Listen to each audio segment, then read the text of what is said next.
What are the odds of me being murdered, or me murdering somebody, or me ending up in jail? The odds are very high. I ain't gonna say I was the best guy, and I ain't gonna say I was the worst guy. But one thing my dad gave me a speech was, he said, forget the past, look at the future, and be happy that you're in the present. The present for these boys is 6,000 miles from London, on a beach in Kismayu in southern Somalia. They, like many others, have been sent back by their families, worried for their safety back in the UK. As the years go by, it was only a matter of time where I would be influenced to do other things like selling drugs, you know. So before I was influenced, I was advised, I was given a good advice by my parents. So I think it was the right time my parents intervened. Muhammad says his dad caught him smoking weed and that he drove without a license. His parents were worried he was going to get into worse trouble, like his friends. Some of them are either locked up or they've been murdered. In fact, I know 2 guys who were my friends who got murdered. And murder because of knife crime. They got stabbed, both of them. Saeed from Leicester has been here for nearly a year. I ain't gonna lie, there's a lot of knife crime in England. It's always been there, it's always been there. But it seems things are getting out of hand now. Yeah, but you know what?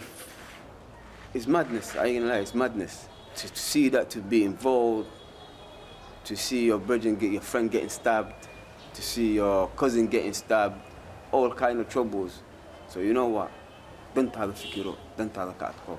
Because خوف كلا تبنتي سما خادي كرتي. مسؤول منو خوني كرتي. هذا إسكا فكر. In Kismayu, they've met boys like them, boys of the diaspora from countries like Canada, America and Australia. I've had my share of run-ins with Allah. I have. Not things that I'm proud of, but alhamdulillah, you know, those are experiences that you learn from, you know. Abdi Malik came from Canada last year. He grew up in Dixon, a violent neighborhood in Toronto. He says he witnessed gang violence, but denies he did anything criminal himself.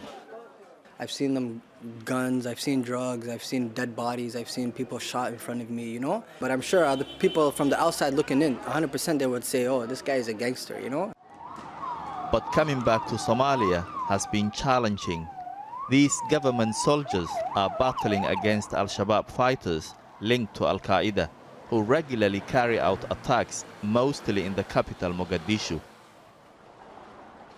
Kismayu is a lot safer, but soldiers carry guns and keep watch.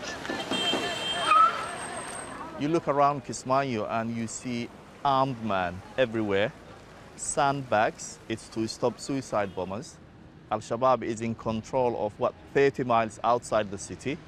Yet there are some Somali families who send their children to this city, believing that they are safer here than in the UK.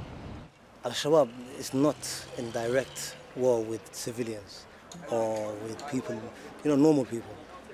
It's a state thing. Al-Shabaab has got some problems with the state, and the state has problems with Al-Shabaab.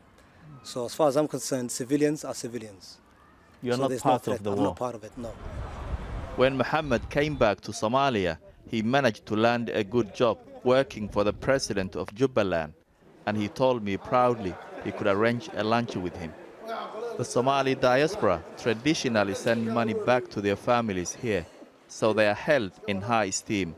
No wonder they are welcomed back with open arms. waddanka waxa looga baahan yahay ugu muhiimsan waa human resource marka aad baan idinka mahadcelinayaa waxaan rajaynayaa in weliba laydin abuuri doono waxyaalo idin soo jiita waxaan hadda magaalada qorshahan u samaynay tahay xataa in guryo la dhiso real estate oo at least ilmaha marka la keeno horeba isqushii godka ahayd inayna fadhiisanna meel ay bal lagu celcelin karo maalmaha hore. You don't get to see the Queen often, you know what I'm saying? So I get the chance to see the president of Jubaland.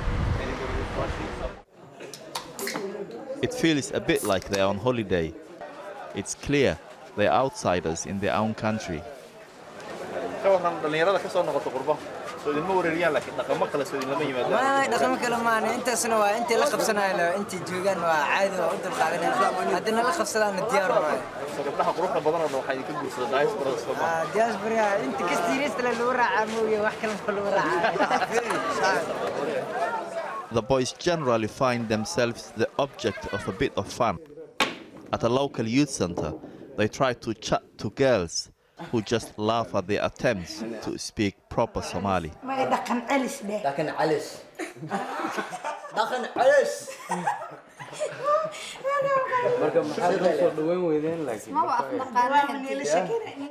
The boys are trying to fit in. They neither fully belong in Somalia nor in the UK. History seems to be repeating itself. Their parents fled the bloody civil war in Somalia more than 20 years ago.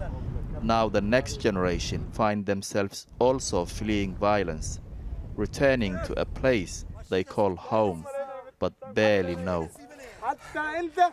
Actually, I'm happy to be in my hometown, my country, with a young generation. That's the only thing I can say.